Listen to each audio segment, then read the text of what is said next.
Pernahkah kalian mendengar bahwa kebenaran bisa datang dari mimpi? Dan pernahkah kalian percaya bahwa seorang ratu dari Laut Selatan bisa menjadi saksi dalam pusaran politik negeri ini? Hari ini, kita akan membahas sebuah cerita yang tidak hanya mengguncang dunia hukum dan politik, tapi juga menyentuh dunia gaib. Ketika Nyi Roro Kidul turun tangan dalam misteri ijazah seorang penguasa yang dipertanyakan. Sebelum kita lanjut, jangan lupa untuk like video ini kalau kamu suka dengan konten penuh misteri dan konspirasi seperti ini. Tulis pendapat kalian di kolom komentar. Apakah kalian percaya dunia gaib bisa ikut campur dalam dunia politik? Semuanya bermula dari satu pertanyaan yang terdengar sederhana, namun mengguncang pondasi kepercayaan rakyat. Apakah ijazah itu asli? Pertanyaan itu pertama kali muncul di ruang-ruang kecil, di warung kopi, di pojokan kantor, di grup WhatsApp keluarga. Awalnya hanya bisik-bisik, tapi seperti api yang menjilat bensin, isu itu menjalar, membakar ruang publik, memecah opini, dan menyulut debat panas dari meja akademik sampai emperan tukang gorengan. Media sosial penuh dengan tangkapan layar, potongan video, clipping surat kabar lama. Ada yang membela dengan keras, ada yang menuduh dengan garang, ada pula yang hanya diam, tapi menyimpan rasa curiga dalam dada. Kenapa sih rakyat ini ribut banget soal ijazah? Tanya seorang pengamat. Pertanyaan itu mungkin terdengar sinis, tapi jawabannya bukan sekadar soal selembar kertas. Bukan sekadar nama sekolah atau tanda tangan kepala kampus. Ini tentang kepercayaan, tentang integritas, tentang hak rakyat untuk tahu siapa yang mereka percayakan nasib bangsa ini. Persidangan pun digelar. Bangku-bangku ruang sidang dipenuhi para wartawan. Lampu kamera menyala tanpa henti. Setiap kata dari saksi diputar ulang dalam ribuan konten YouTube dan TikTok. Namun, yang terlihat bukan jawaban, melainkan bayang-bayang yang makin pekat. Ada saksi yang tiba-tiba mengaku lupa. Ada yang jawabannya tak nyambung. Bahkan ada yang bilang, "Saya tidak ingat karena sudah terlalu lama." Dan rakyat pun bertanya-tanya, lupa atau pura-pura lupa? Lalu, yang paling mengusik adalah dokumen yang katanya asli, tapi hilang. Ijazah yang katanya ada, tapi salinannya tak bisa ditampilkan. Saksi kunci yang katanya siap hadir, justru mendadak sakit. Apakah ini kebetulan? Atau ada yang sengaja menyembunyikan sesuatu? Disinilah drama menjadi nyata. Bukan di sinetron, bukan di film, tapi di depan mata rakyat. Disiarkan langsung, ditonton berjuta pasang mata. Namun yang terasa, justru gelap. Dan di tengah semua itu, di tengah kegaduhan dan kebingungan, tiba-tiba muncul satu cerita yang mengguncang batin siapa saja yang masih percaya pada suara hati. Seorang hakim, dalam diamnya, menceritakan sesuatu. Bukan dalam persidangan, tapi dalam mimpinya. Ia bermimpi berada di sebuah ruangan kosong, dengan dinding yang tak terlihat, dan suara ombak menggelegar dari kejauhan. Dari tengah ruangan itu, muncul sosok perempuan bergaun hijau. Berdiri diam dengan mata tajam yang menyala dalam kegelapan. Tak ada kata-kata, hanya tatapan. Tapi sang hakim tahu, ia sedang dihakimi balik. Cerita itu hanya terdengar samar. Tidak dimuat media, tapi bocor ke telinga orang-orang tertentu. Dan sejak saat itu, arah angin berubah. Beberapa saksi mulai gelisah. Beberapa politisi mulai bungkam. Dan rakyat semakin yakin bahwa dalam kasus ini, bukan hanya hukum manusia yang sedang bicara. Ada sesuatu yang lebih besar, lebih tua, lebih agung, yang diam-diam mengawasi dan menunggu saat yang tepat untuk mengungkap semuanya. Apakah itu hanya mimpi? Ataukah sebuah peringatan dari alam lain? Dari dunia yang tak terlihat mata, tapi tak pernah buta terhadap ketidakadilan? Satu hal yang pasti, misteri ini belum selesai. Dan suara-suara dari Laut Selatan mulai memanggil. Malam itu, di sebuah kamar hotel tua di kawasan Cikini, seorang hakim senior bernama Wiratno terjaga dari tidurnya dengan peluh dingin membasahi pelipisnya. Jam dinding menunjukkan pukul 2.13 dini hari. Di luar jendela, hujan rintik-rintik membasahi aspal, dan suara klakson sesekali terdengar dari kejauhan. Namun bukan itu yang membuat Wiratno terbangun. Ada sesuatu yang terasa lebih dalam dari sekadar mimpi biasa. Ia baru saja melihat sosok perempuan misterius dalam tidurnya. Perempuan itu mengenakan gaun panjang berwarna hijau zamrud yang berkilau meski langit dalam mimpinya dipenuhi kabut pekat. Wajahnya tak sepenuhnya tampak, tapi sorot matanya tajam, menusuk, seolah mampu membaca isi hati terdalam sang hakim. "Apa yang kau sembunyikan, Tuan Hakim?" tanya suara perempuan itu, lembut namun menggema hingga ke sumsum tulang. Wiratno mengerutkan kening, mencoba menjawab, tapi bibirnya keluh. Dalam mimpi itu, dia berdiri di ruang sidang yang kosong. Namun bayangan ribuan mata tampak menyaksikan dari balik gelap. Di atas meja persidangan, bukan hanya berkas perkara yang tertumpuk, tetapi juga serpihan bayangan wajah-wajah orang yang pernah ia vonis. Beberapa bersalah, beberapa, dia tahu dalam hatinya, mungkin tidak. Dan di antara tumpukan itu, satu berkas terlihat paling menyala. Kasus ijazah palsu yang menghebohkan negeri. Kasus yang seharusnya sudah ia tutup rapat-rapat dengan putusan, tidak cukup bukti. Sang wanita bergaun hijau perlahan mendekat. Gaunnya seolah menyatu dengan kabut, berembus anggun, namun memberi rasa dingin menusuk. Keadilan bukan milik mereka yang bersuara lantang, tapi milik mereka yang bahkan tak sempat bersuara sebelum kau tutup pintu pengadilan. Ujarnya sambil meletakkan sebuah pena emas di atas berkas itu. Pena itu menyala, dan tiba-tiba ruangan berubah menjadi hamparan pantai. Laut menggulung, dan gelombangnya membawa suara-suara yang tak bisa dimengerti. Namun terasa akrab, jeritan, doa, bisikan pengakuan. Di ujung cakrawala, cahaya kehijauan membentuk sosok perempuan yang berdiri di atas ombak. Rambutnya tergerai panjang, wajahnya kini tampak jelas. Nyi Roro Kidul. Sang Ratu Laut Selatan menatap Hakim Wiratno tanpa kemarahan, tapi dengan kesedihan yang dalam. "Kau bukan hanya mengkhianati hukum, Tuan Hakim," katanya lirih. "Kau telah mengkhianati nuranimu sendiri." Lalu, dalam sekejap, ombak tinggi menghantam sang hakim. Ia terjerembab, basah, tubuhnya menggigil, dan saat membuka mata, ia telah terbangun. Tapi rasa dingin itu nyata. Bajunya basah oleh keringat, dan di meja kecil di samping tempat tidur, ia melihat sesuatu yang tak seharusnya ada. Sebuah bulu berwarna hijau zamrud, tampak lembut dan memantulkan cahaya. Wiratno tercekat. Tangannya gemetar. Bulu itu sama persis dengan yang dilihatnya dalam mimpi. Malam itu, ia tak bisa tidur lagi. Ia duduk terpaku, menatap keluar jendela, membiarkan pikirannya dihantui. Ia mulai bertanya pada dirinya sendiri. Apakah keadilan benar-benar sudah ia tegakkan? Atau ia hanya menjadi alat kekuasaan yang buta? Apakah mimpi itu sekadar bunga tidur? Atau peringatan dari alam yang lebih dalam? Sejak hari itu, Hakim Wiratno mulai berubah. Ia menjadi pendiam, sering termenung, dan selalu menyimpan bulu hijau itu di dalam saku jasnya. Di setiap persidangan, ia akan memegangnya erat sebelum mengetuk palu. Tidak ada yang tahu mengapa. Tapi mereka yang mengenalnya, tahu bahwa sejak malam itu, hakim tua itu tak pernah lagi memutus perkara dengan hati yang ringan.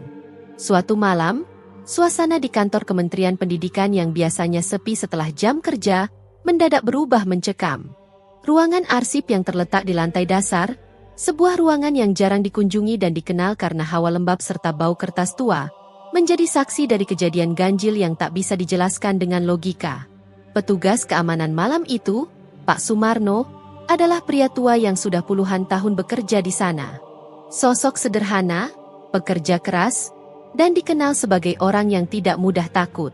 Tapi malam itu, langkahnya terhenti di depan ruang arsip ketika telinganya menangkap sesuatu yang membuat darahnya berdesir.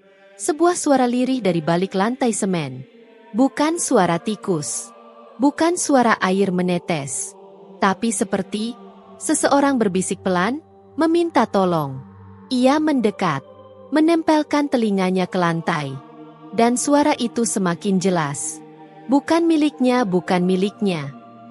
Kembalikan ijazah itu. Pak Sumarno mundur dengan jantung berdegup kencang. Tubuhnya gemetar, namun rasa penasarannya lebih besar daripada rasa takutnya. Ia membuka pintu ruang arsip, menyalakan lampu neon yang berkedip lemah, dan menyisir rak demi rak berdebu. Tapi yang ia temukan bukan hanya dokumen lama, melainkan papan lantai yang retak, tepat di bawah rak ijazah-ijazah tahun 1999. Dengan bantuan linggis kecil, ia membongkar lantai itu. Di dalamnya, bukan hanya ada ruang kosong, tapi sebuah peti kayu tua. Di dalamnya, secari kain hijau yang mulai lapuk, sebilah keris berkarat, dan tumpukan kertas yang tak seharusnya ada di sana. Salinan dokumen kelulusan yang tidak tercatat dalam sistem nasional. Namun yang lebih mengejutkan adalah satu berkas, sebuah ijazah atas nama tokoh politik besar yang tengah jadi sorotan publik. Ijazah yang selama ini diklaim asli, namun anehnya, ditemukan dalam peti tua di bawah lantai arsip, terbungkus bersama benda-benda pusaka. Malam itu juga, Pak Sumarno melaporkan penemuannya. Tapi sejak hari itu, ia menghilang. Tanpa jejak, tanpa pesan. Seolah-olah tanah yang ia bongkar telah menelannya kembali. Isu ini menyebar seperti api. Media tak diberi akses. Wartawan dilarang masuk. Tapi kabar burung terus berhembus. Dan di tengah desas-desus itu, ada suara lain yang mulai muncul. Dari masyarakat, dari para guru, dari akademisi yang pernah diintimidasi karena mempertanyakan keabsahan data. Dan tepat seminggu setelah peristiwa itu, lantai ruang arsip kembali mengeluarkan suara.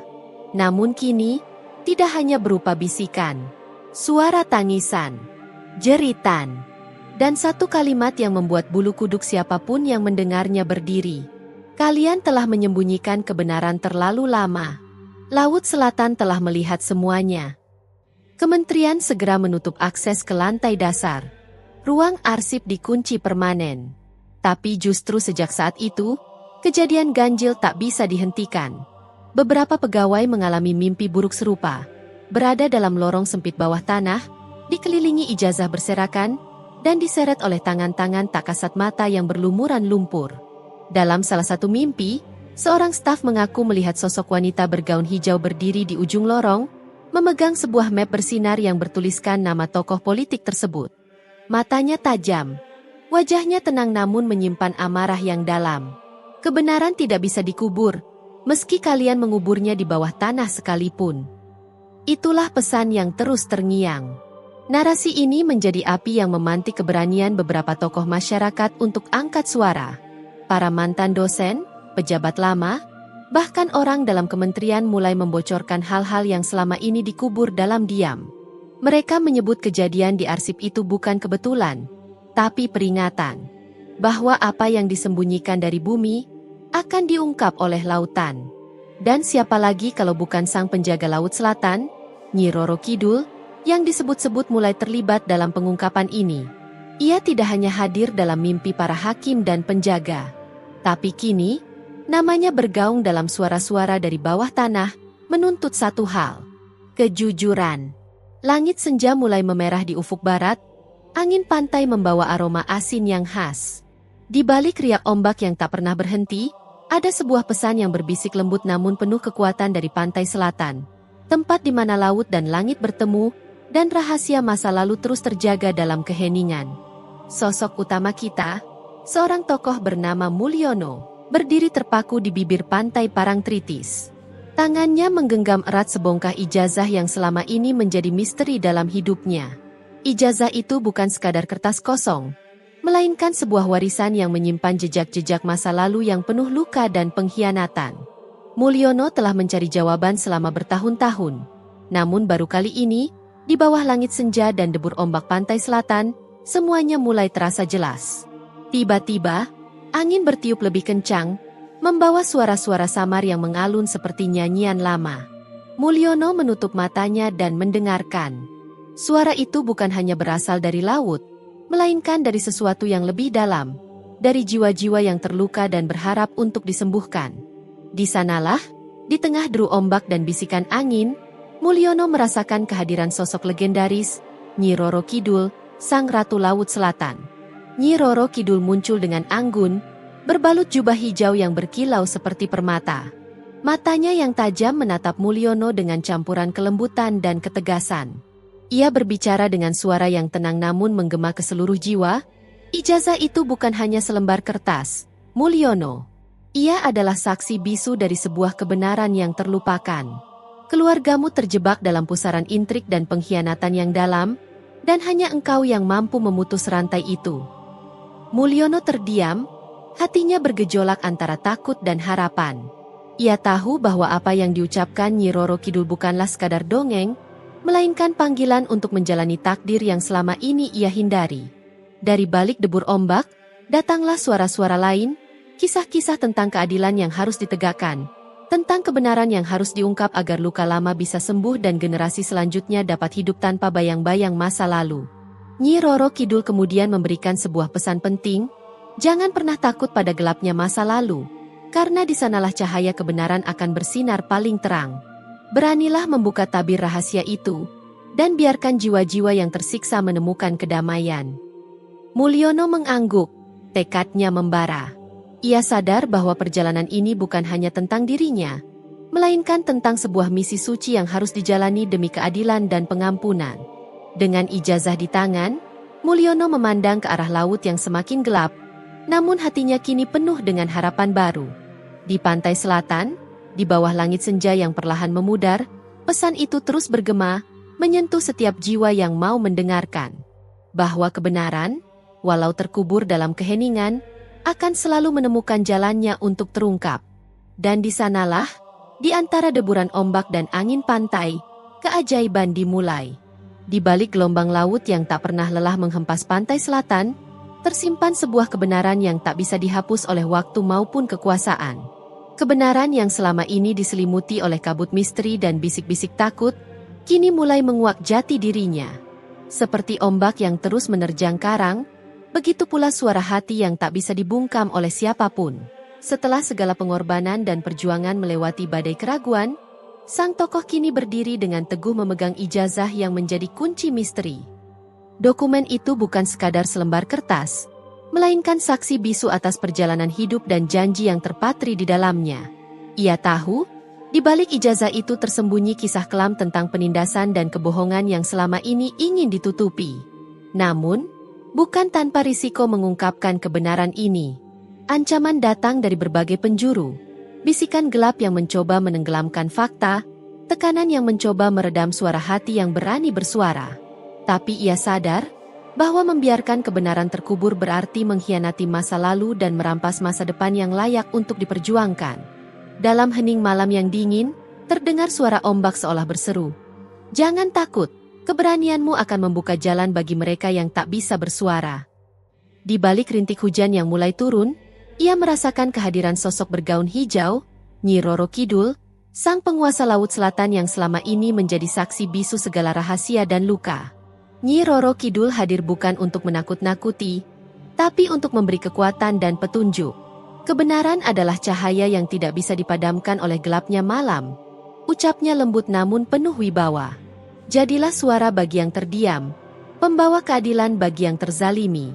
Dengan semangat baru, sang tokoh berjanji pada dirinya sendiri dan pada sosok sakral itu, bahwa ia akan terus melangkah, menggenggam kebenaran dengan teguh.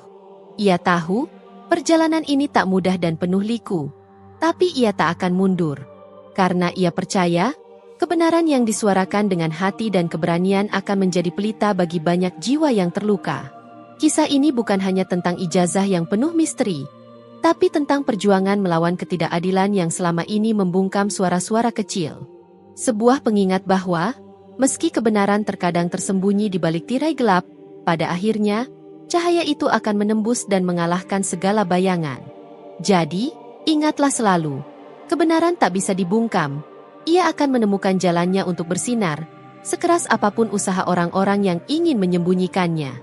Sahabat, kisah tentang ijazah misterius ini bukan sekadar cerita biasa. Ia adalah saksi bisu dari sebuah rahasia yang terpendam dalam samudra luas, di mana kekuatan dan kebenaran berkelindan erat. Nyi Roro Kidul, Sang Ratu Laut Selatan, mengingatkan kita bahwa tidak semua yang tersembunyi harus tetap terkubur. Ada saatnya kebenaran muncul dengan gemuruh ombak, menggetarkan jiwa dan membuka mata hati. Jangan biarkan misteri ini berhenti di sini. Bagikan cerita ini, dan bersama kita ungkap tabir yang selama ini tertutup. Terima kasih sudah menemani perjalanan penuh emosi ini. Sampai jumpa di kisah berikutnya. Tetaplah waspada, dan ingatlah, kadang, suara dari laut adalah suara hati yang paling jujur. Terima kasih telah menonton. Dan jangan lupa untuk mendukung saluran ini dengan menekan tombol subscribe, like dan share video ini. Agar semakin banyak orang yang bisa menikmati cerita-cerita menarik lainnya. Sampai jumpa di cerita berikutnya.